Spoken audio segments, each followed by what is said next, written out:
আসসালামু আলাইকুম সম্মানিত ভিউয়ার্স, কেমন আছেন? আশা করি সবাই ভালো আছেন। আমি Mohammad Mahbub Hasan Dipu, fish and poultry খামার কুমিল্লা পেজ থেকে।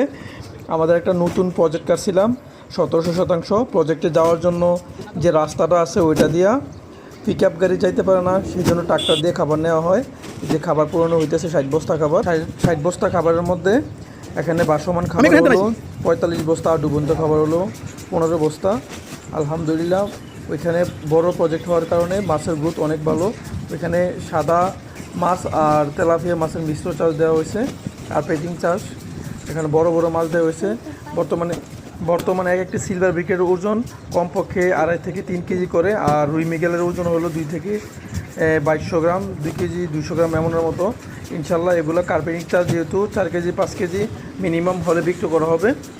ডিসেম্বর মাস, জানুয়ারি ফেব্রুয়ারিতে যখন একদম শীত থাকবে, কড়া শীত, তখন মাছগুলো বিক্রি করা হবে। কারণ এখানে যাতায়াতের যে রাস্তাটা, এটা তো খুবই বাজে অবস্থা। ট্রাক্টর দিয়ে মাছ নেওয়া হয়, মাছ আনা হয়, খাবারও নেওয়া হয়, খাবারও আনা হয়।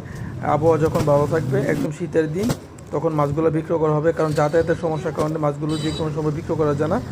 ইনশাল্লাহ আমরা শীতের শেষে দিয়ে বা পুকুর শীতের সময় রাস্তাঘাট যখন শুকনো থাকবে, তখন ইনশাল্লাহ মাছগুলো বিক্রি করব। আর ওই প্রজেক্টে কোনো ভিডিও করা হয় না, ইনশাল্লাহ ভিডিও দেবো, সকলে দেখবেন। আর সকলে ভিডিও দেখার জন্য আমার পেজটি ফলো করে পাশে থাকবেন। আর মাছটা সম্পর্কে জানতে অবশ্যই আমার পেজটি ফলো করবেন, আর ভিডিওটি শেয়ার করে সকলকে দেখার সুযোগ করে দেবেন। আসসালামু আলাইকুম ওয়া রাহমাতুল্লাহি ওয়া বারাকাতুহু।